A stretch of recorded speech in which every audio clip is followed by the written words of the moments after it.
नमस्ते प्रणाम। मैं हूँ संगीता प्रजापति गोरखपुर से और आज मैं परछन गीत सुनाऊंगी। कैसा लगेगा आप लोग बताइएगा। अच्छा लगेगा तो लाइक करिए, कमेंट करिए, हमारे चैनल को सब्सक्राइब भी करिए आप लोग। छोटी चूके सासू अम्मा लमहर दामाद हो, छोटी चूके सासू अम्मा लमहर दामाद हो, तनिए सिर झुकावे बाबू परछी लीलार हो, तनिए सिर झुकावे बाबू परछी लीलार हो।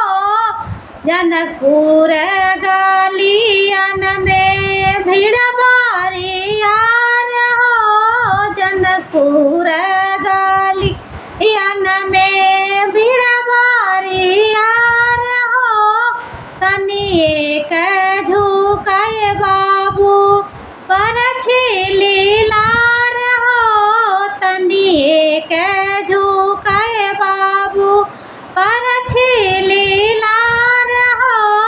छोटी मोटी सासू अम्मा लमहर दामाद हो, छोटी मोटी सासू अम्मा लमहर